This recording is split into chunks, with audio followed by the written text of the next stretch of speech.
Hello and welcome to Get Centered. This is a space on YouTube where the clinicians from the Center for the Healing Arts and Sciences come together and talk about topics that we find interesting, and we hope you do too. Today's topic is death. In today's discussion, we talk about the stages of death and grief. We explore the ways in which our culture in the West somewhat or totally denies death, almost completely. And we also talk about ways to navigate through that territory to integrate it into our lives so that we can live more fully. Because one thing we do know is that, as many philosophers, including William Wallace in Braveheart, said, every man dies. Not every man really lives. And that, I think, and what we discuss, is some of the deeper meaning in death. So be sure to like and subscribe to the page and hit the bell so you get notifications when new episodes come out. We put out an episode almost every week. Welcome if you're new. Thanks for coming back if you've been here before. And right now we'll get started.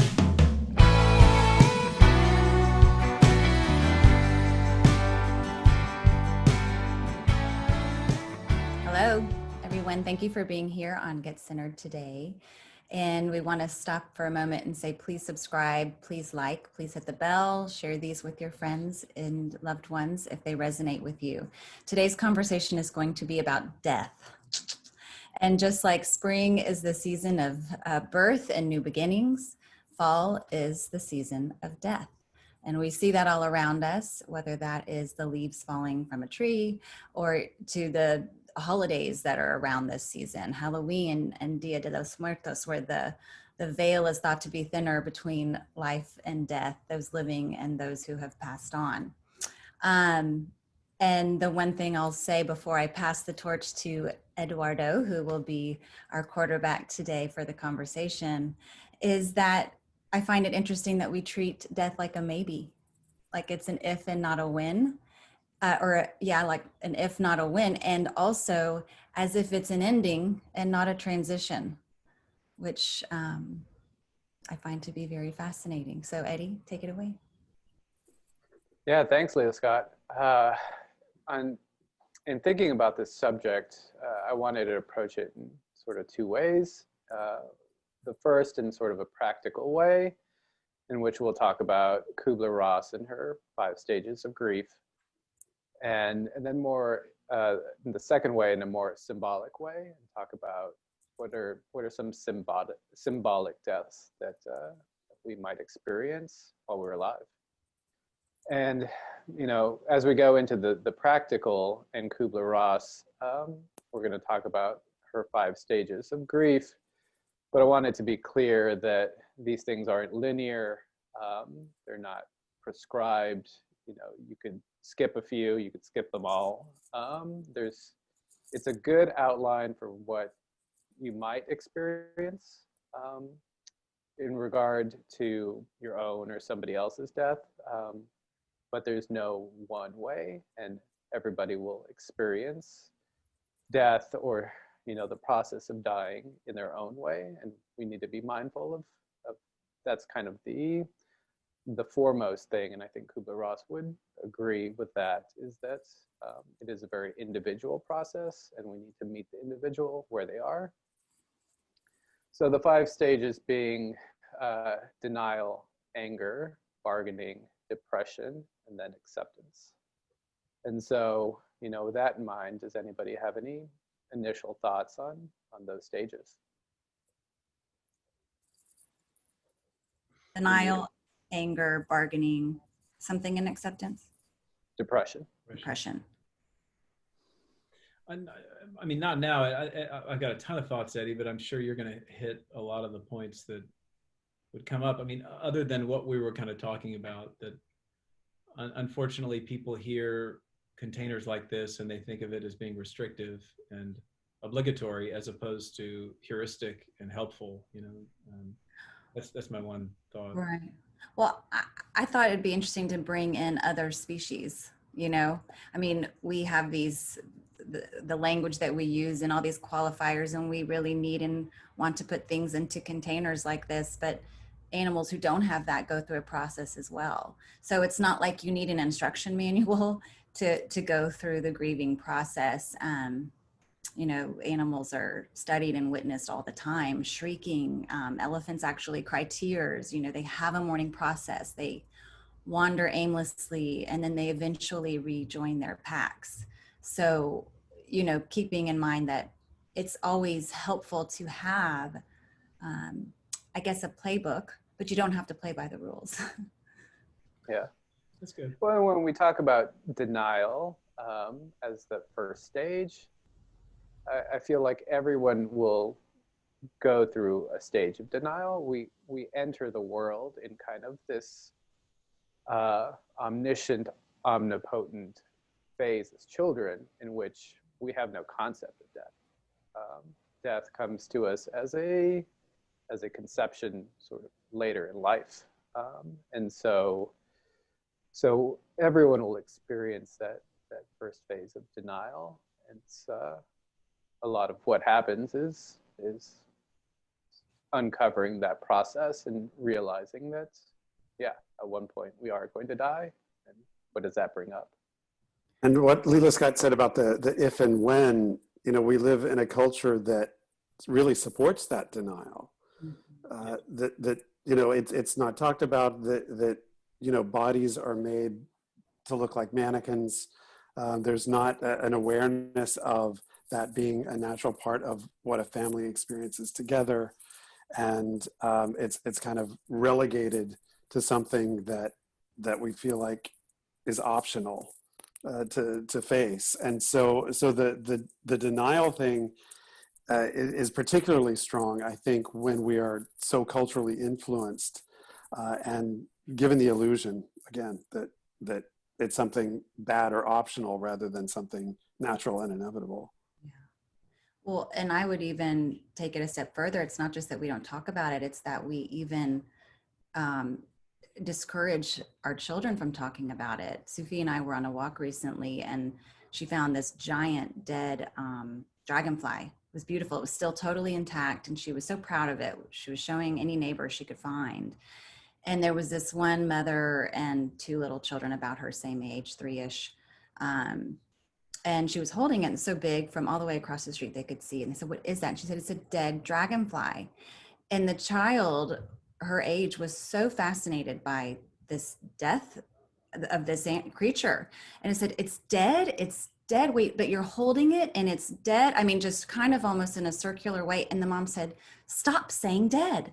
Stop saying that." And I just had a moment of like, oh, what an opportunity that could have been to discuss what this is, because obviously life doesn't happen without death. And so I would even argue that it's possible we come here very much knowing that this ends, but we're almost trained out of it. Well, and I love this, the cultural piece that's so important. I just did an interview on the Sacred Speaks with somebody that Leela Scott and I know. Kate Manser is her name. She wrote a book called You Might Die Tomorrow. And one of the things that stuck out about her platform in her book was that in all of her tour across the world, what she says about our culture is that two things happen when somebody dies. If you don't have a culture that actually supports the inevitability of grieving and death, then number one, you have the shock of not being prepared for your system not being prepared to understand what's happening. And then if you're able to get past that, you have the grief and the loss of the person, which is needing, even the elephants, right? We need to go through it. We need to touch and feel and taste and remember and connect with the person who we've loved or been connected with. And we just don't get that opportunity here. Yeah, I'm thinking like, yeah, death. Yeah, that's my plan. That's where I mean, is there another alternative? I mean, that seems to be statistically likely that eventually that's going to happen to me. 100%. So, yeah, pretty good, right? Pretty good shot. But, sometimes the way that I relate to death is as a wake-up call, almost. It's like a reminder. I use death as a reminder, and this is something like a classic Zen trick. If you're falling asleep on the cushion and you ask the question, okay, what do I do? And they'll say to you, well, you can remember that you're going to die. They might say it in a very soft tone, but what they're saying is like, just remember there's this like you have a limited amount of time here, and that's for sure. We don't know how much. That's the thing. That's the you might die tomorrow. And what if we lived in that way? It's like could we live in a way that's not so hyper aroused because of that, and Right. but also not so asleep, which is our tendency. And that's a great point, Ariel. And it kind of takes us to the next item, which would be anger. Because some anger is from getting to that end point in life and feeling like haven't done enough, or you didn't accomplish what you wanted to accomplish, or maybe you didn't set your family up the way you wanted to. And so anger can take a lot of different forms, but that's definitely one of them. Um, Can you say more about that, like in terms of what anger yeah, and so in Kubler-Ross's book on death and dying, she does, they're case studies with people who have gone through the process. It's really with terminally ill patients and the process of going through their acceptance of dying, but it's transferable to other issues. But one of them is definitely the feeling of letting your family down, or not having accomplished the things that you wanted to accomplish in life, and sort of being angry at yourself that you squandered your time here.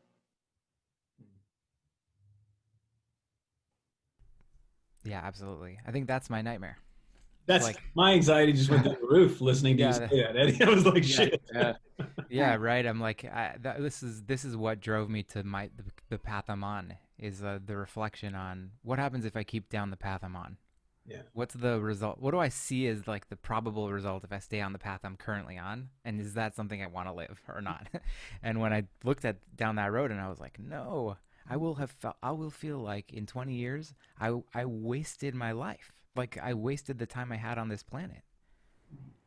Well, Um, yeah. Okay, yeah, go ahead. I didn't want to cut you off though. You're good, you're good. Okay. Well, I was just thinking about how really with anything we talk about, where it comes to anxiety, that there's this sort of healthy medium amount of anxiety that's motivating and gets you up in the morning or gets you to pursue something that scares you a little bit, but you know it's going to be good for you in the end. And to have that same relationship with death and what kinds of ways, and I think Eddie, you're talking about them, that we can set ourselves up to be able to exist for the most part, at least in that nice sweet spot of anxiety where it comes to that knowingness that one day it all ends. Mm-hmm. There's two really interesting thoughts here on this one, Eddie. The first is I spend so much time in my own life and with people with whom I work trying to understand anger in the first place. And so, for anger to be a step on this pathway, we don't understand that. And so oftentimes I've heard it defined, anger is a secondary emotion, and it's what we can't contain gets, pushed out into the outer world, and we become angry with God or angry with that person or angry with the person that did it. We try to blame something because we're not able to just feel the loss and the hurt. And so for anger to be on this step, it deserves a little more exploration culturally of how we understand anger. The other piece that I think is important is that the denial that we're all in and the anger that we're all in at loss or grief is really some form of mass psychosis, because we're just not tuning into the reality of this. And then everybody's living a very one-sided life, where everything is, solar, where everything is youthful, where everything is new and novel. And we want to separate age and death and dying and constantly be in a state of bliss. And that's like the equation to suffer. And you touched on part of it. Part of that anger is it's directed outward. Why did you do this to me? Why did God do this to me? Mm-hmm. That's a big one. It's like, why me, God? Mm-hmm.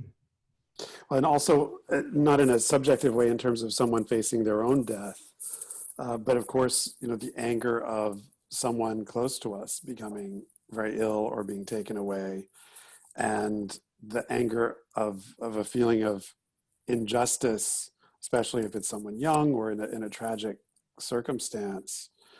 The necessity of that anger finding a way to be processed, and that's a very difficult part of the thing, and in that sense, as you're saying, that it's not particularly linear, that the anger and denial can do a dance together for a very, very long time, especially when facing the death of someone taken early in life. It almost seems to me too, though, that the anger is a bit resultant of the denial. If we lived our lives in a way and educated our young in a way that this is part of life and not an if but a when, etc. In addition to all of the cultural applications that would just help us to not feel so bereft. Of course, we're going to physically miss those we love. I mean, personally, I was an initiate into death at the age of 3, and then at the age of 7, at the age of 8, 9, and these are primary caregivers that I lost. To have primary people in their life at any point kind of pulled away, but if you didn't know that that was possible, like if you hadn't made peace with that, then it's almost like that much harder and shocking, and then leads to that grief, which then maybe a denial, and maybe then leads to the anger. Maybe that's what you were trying to say. I don't know, but I'm kind of thinking about what I think has caused a lot more pain in the world generally is I think that people want to have a divine force in the world that is kind of simplistic, almost childish. That if I'm good, then good will come, right? Then I will never experience any difficulty, and then and they want that to be so, and we pray in that way, and we do all these things in that way in our religious lives.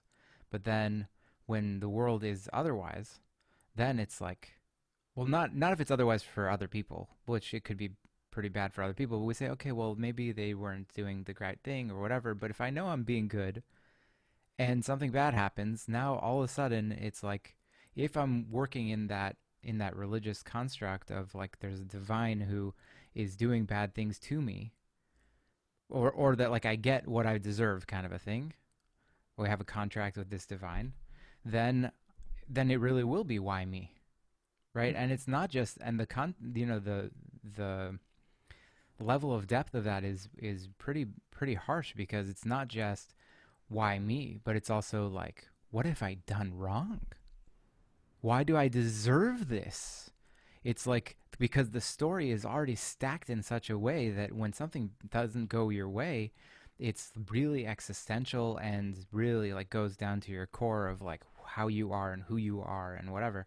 And so I see those as really related in this whole exploration, is like that divine concept, having a divine concept that is omniscient, all-knowing, all-good, all-powerful, which I don't actually ascribe to, I think actually has done a lot more harm to our psyche, and pushed, and maybe been a cause of the push of this in some way. Mm-hmm. Right. Well, I'll try to pick up a thread where I was before, which is to do with that application of our understanding of death and kind of what it even is. And obviously people have to be comfortable with whatever their own beliefs are. But the idea that everything just goes away that once was, that everything that person was about is just suddenly gone. Obviously their physical form is gone, but as we've talked about in other episodes, we have more than one body, and the only one that we know of is gone, is the physical one. I really loved the way I heard Deepak Chopra speak of this with Oprah. They were having an interview inside of a room, and he said, Oprah, something like this. It was like, Oprah, are you and I here? She said, yes, I think so, and he said, well, are we inside of a room? She said, yes. And he said, well, what happens to us if these walls just vanish? what happens? Are we gone? And she said, no. And he said, well, that's your body. The walls came down. That's it, you know? So I thought that was a beautiful way of understanding it, possibly. It does. I mean, this is part of the being empowered also in this. You could take the inevitability of death and say, oh, well, then what's the point? Right. But you could also take the inevitability of death and say, I have a limited time to affect change while I'm here. Mhm. And because of that, I need to be urgent. I need to have that urgency that John like is a model of, you know, and I need to have that kind of sense of whatever I'm doing here actually does ripple into the world as long as I'm physical. As long as I'm physical. But one aspect of affecting change that is true, like in an external way, but the way Jung would talk about individuation, it's being one's true self. If you're whatever seed you are develops into whatever plant it was supposed to be. So we affect the external world not by so much going outward and doing that, but by allowing what is truly within us to develop, and then interact in the most authentic way with the external world. But in terms of this conversation, if we don't understand sort of the bookends or the parameters, the death creates a really beautiful container. We know with creative processes or whatever, if everything is open and chaos and everything, that creativity happens once this openness and chaos meets a kind of appropriate container, and that the concept of death is part of what gives us a container that inspires, as you were saying, that inspires our creativity rather than shuts it down. And Yeah, that get it go out. ahead, John. Well, if Go you ahead. maybe go in some, the Ariel's comment about God and this, what Rodney's saying about the container, the line about, certainly in the Christian formation that says at some point, God created man, right? So, in his image. And I think that, the kind of Gnostic turn in that is to actually say, well, how do we create God in our image? And it seems like whatever your belief in is of the afterlife shows you very important aspects of your daily living currently. And so you can be self-reflective in that way to say that, Leila Scott and I went to a funeral once, and the person speaking said nothing of suicide, despite the fact that we were there because somebody completed suicide. And what they did say was that, this person is now living amongst the golden streets, and there's no pain and there's only joy. And I don't know that, but what that does is it sets up some constructs for how to live one's life. And certainly then the question of morality comes online, and what is moral and what is amoral. And then, when we start talking about death, we are very quickly put into a conversation about religion and these kinds of philosophical undertones about how one lives one's life. That's right, John. That helps us get to acceptance. Kubler-Ross's studies showed that people got to acceptance in a few ways if they believed in an afterlife, because that gave them some meaning, and it really boiled down to meaning. Did they find their lives meaningful because there was something beyond death? Did they find their lives meaningful because there was something that they could contribute to the world? Did they find their lives meaningful because there was something internally that they accomplished? And so it's that meaning that helped them ultimately accept death. Well, we didn't get to bargaining and depression. Right. Bargaining is, it's just that, hey, God, if I do this, or hey, or just a promise to yourself, if I do this, if you let me live, or if I do this, and it's kind of like what Ariel was talking about, where there's this somewhat superstitious thought process where it's, if I do this, if I'm a good person, if I do the right things, then I'll get this reward. It's not, you know, sometimes stuff just happens and we need to figure it out. It's, And again, that sets us up in an entire religious structure, which is, you know, I'm a good boy and this happens. And that again, like I love one of Jung's definitions of neuroticism, which is it's one-sided. And so to stay on only the good side of things, you're totally neglecting death and darkness and your shadow side. And it's part of what's perpetuated in our culture. yeah, I don't particularly like to ascribe to the everything happens for a reason. I think stuff happens and we are meaning creating creatures and we can find out for what this happened. But sometimes stuff happens to us and it's up to us to decide, you know, can we create some meaning from this or else we're just stuck in these things? I think that's part of why possibly the animal kingdom, aside from humans, can move through grief so successfully, usually, you know. Because they don't have all that extra.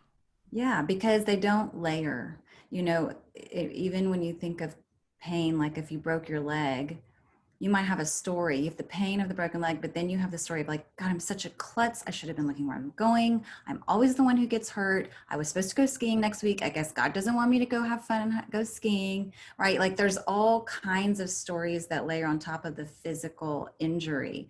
But when an animal gets hurt, as far as we can tell, it's just hurt.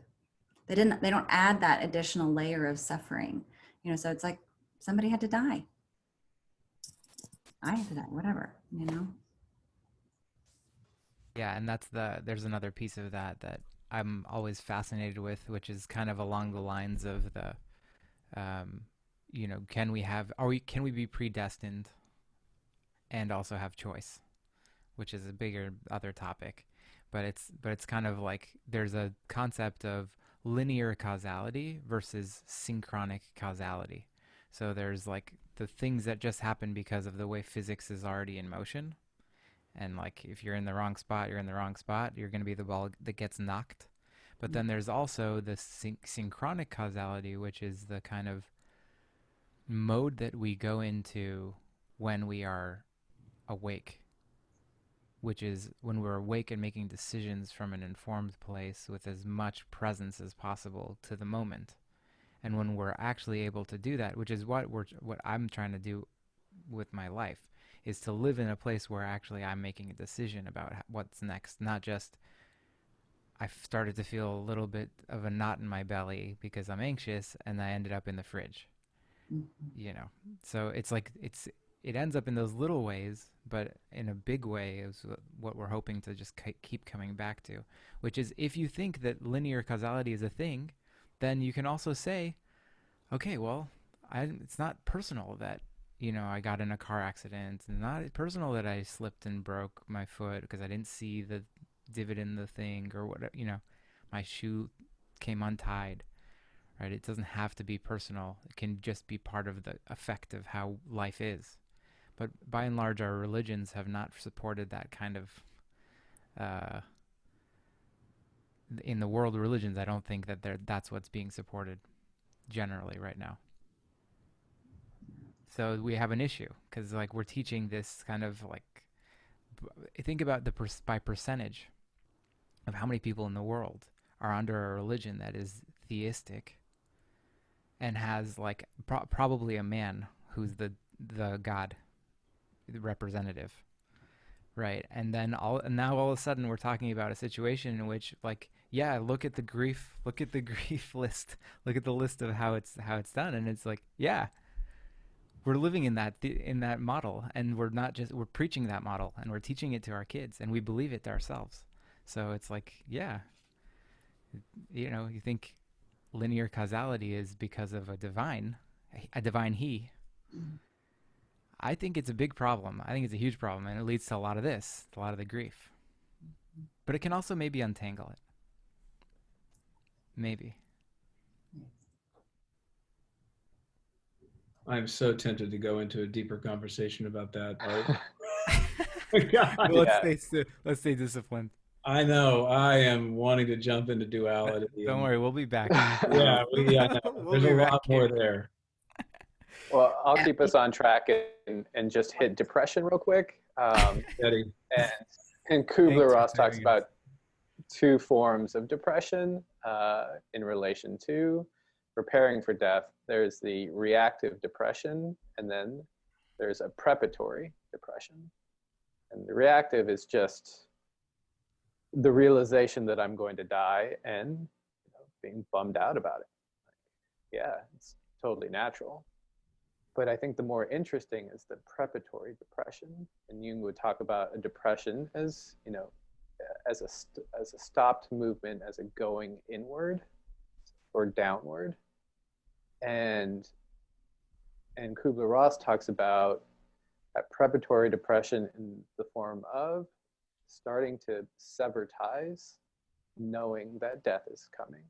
It is, in the practical side, it's, making your will, making funeral arrangements, but it's also getting acceptance from the people around you and sort of making your wishes known, making your feelings known, and even from the point of view of the person who's dying, even getting permission from others to die. So it's a very interesting process there psychologically about how one prepares themselves to die. How do you see that as depression? Because that sounds to me like really wholesome. I mean, that sounds like an amazing way to go. If I can choose a way, that doesn't sound depressive to me. I don't know. Depressive only in the direction, but not the feeling, I would say. Oh, of like making peace. Yeah. In the stopping, in the going inward, it's, what do I want to do in this, in these last few moments that I have? There's a lot of really good stories about people who are in their last moment. They say stuff that's just like witty and like, thank you, thank you to everybody.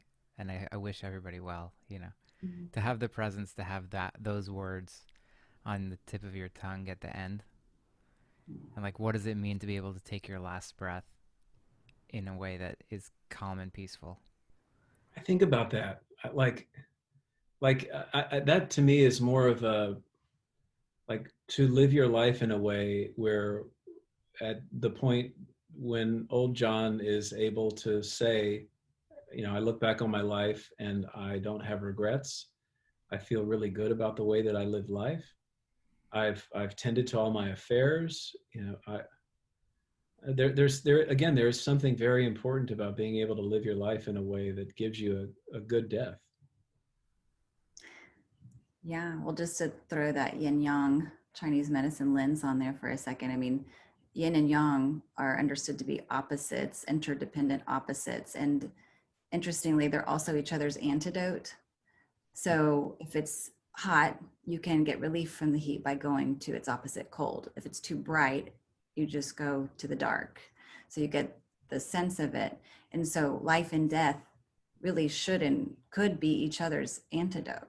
A life well lived could mean a death nicely executed, so to speak, But also one more fun fact, the Chinese medicine philosophers believed that there were more than one soul. There's the Hun and the Po. And so there's the corporal soul, the Po, and then the ethereal soul, the Hun. And it's believed that the corporal soul enters your body about 3 days after conception, but your ethereal soul does not enter until 3 days after birth, which is an interesting concept for those pro-lifers or people who are supporting, like when you think about what's going on in utero, potentially the part of us that is, connected to each other and the source and so forth, in that way that we grieve when it's gone, potentially is not even there until after delivery.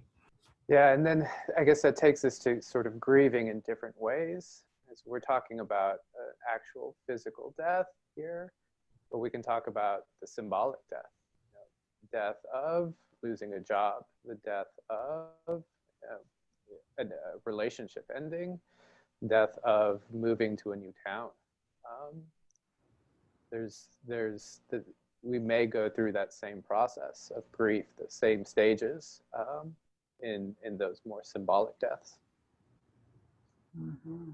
I mean, it can even be of a status. Rodney, go ahead. No, I think that's a whole part too of this conversation, because the way the stages apply to phases in our life, aspects of our identity, all of that. I think it's really important to see that the birth death cycle, which is the reason that that's such an important symbol in religious imagery, is simply because it's a part of the fabric of everything of our life. And if we think that things can only get bigger and grow and be linear and be unlimited, if we look within the body, if you think about unlimited growth, well, that's cancer, which ironically leads to death. But with the way we think about, I don't know, the economy, everything, that unlimited is the way to go. Clearly, to think of things as unlimited is ironically a destructive tendency. That's that enantiodromia, right? Oh, fancy word. What does that mean? Going so far in one direction that you end up on the other side, basically. Oh, I like that word. What is it? Enantiodromia. Enantiodromia. Wow, that's a lot of words. It's a fun word to say. We're getting toward cutoff time. Eddie, do you have any final thoughts?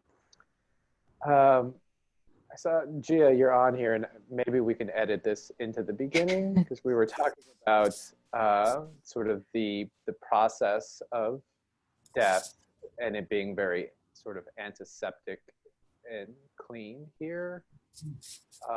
And I was, that story that you told about, I think it was one of your grandparents' death, funerals, and how sort of being present in that body, or with the body.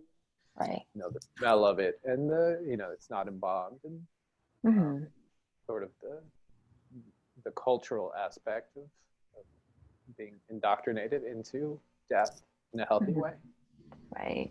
Yeah, no, I remember kind of telling you guys the process, and it's a long process of it being over, I think it was like a week, where they would essentially kind of leave the body in the household, but there's also like different rituals performed. They brought Buddhist monks in. There were incense everywhere. There was flowers and just, everything that was like bright colored and like somewhat festive and very, it kind of made you feel, and this is how my parents described it, feel very centered within the room. And the main focus was my specific grandmother, who had passed away from Alzheimer's. And so they had, people coming in and out, and throughout the grieving process, you'd be able to kind of just, give them a hug or hold their hand or, whatever it might be, to kind of really let this quote unquote soul, pass peacefully, knowing that there were people essentially kind of surrounding you. And so, once those few days kind of had passed by, what ended up happening was they took the body, and I guess it wasn't necessarily a casket form, but it was definitely, where they had people kind of lift up the body and carry it all the way up to the monastery. So my grandmother ended up being cremated for the last, it was like day and a half. Family members would have to kind of guard over the body to really kind of fully allow the body to reach towards, the next enlightenment stage, heaven, however kind of we want to be able to perceive it. Again, marble stone slab that they had, the body was essentially kind of laid on there. It was really beautiful. Pictures were taken. Again, family members were surrounding it. And then finally the next day, she ended up being cremated. But it was such a really wholesome kind of ritual in terms of, everyone being allowed to be part of that process, being allowed to feel that comfort that, hey, we did this for someone special we cared about. And I know that, rituals from other cultures and religions are a little bit different, so they might not necessarily feel as though it's sanitary in that regard. Because, the first kind of what my mom told me was the smell was a little bit strong after so many days. But I think the incense kind of masked it. So it's really kind of them just being able to work through it and just be there in that moment. Yeah, that's a great example. And, the Hindus wearing white at their funerals and sitting Shiva in the Jewish tradition, I think these can all teach us a lot. I would say, sort of as a closing thought, the idea of death in silence, that's real suffering. Or being, when I say in silence, I think I mean alone. But we go into this alone. And if we can find some meaning, if we can discuss this, if we can touch somebody in that process, I think we can do a lot to ease that aloneness and that suffering at that time. And I guess I would add one other thing is you have to meet the person where they are. Some people might not want to actually discuss it, but the act of just being there with them might be enough. I think that was one thing I was going to say earlier, which is, as much personal experience as I have with death, it shocks me how unprepared I am to say the right thing to somebody who's just experienced a loss.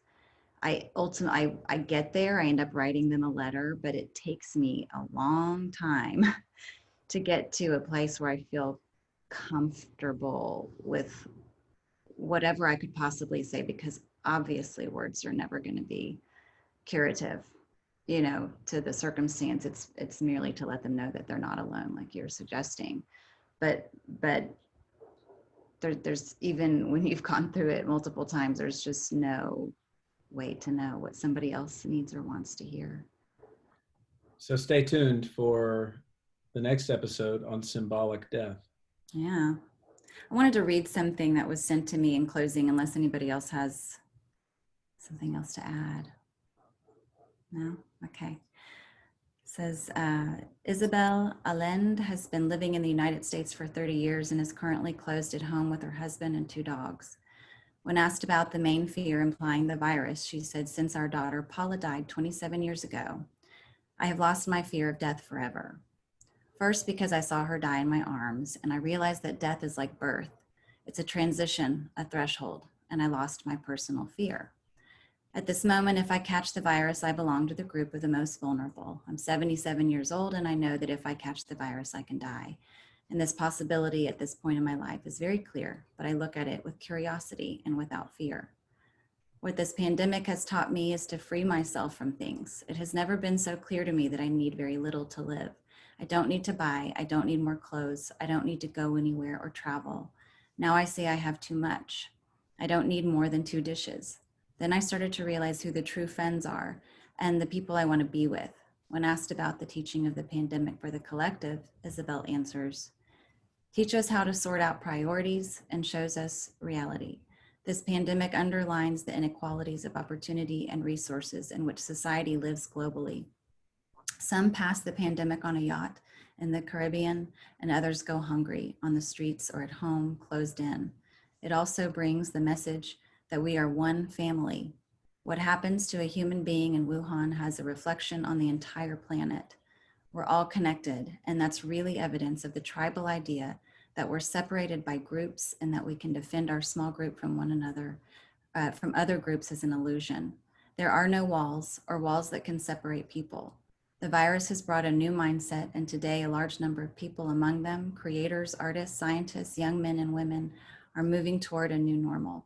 They don't want to go back to old normality. The virus invited us to design a new future. What do we dream for ourselves as global humanity? I realized we came into the world to lose everything. The more you live, the more you lose.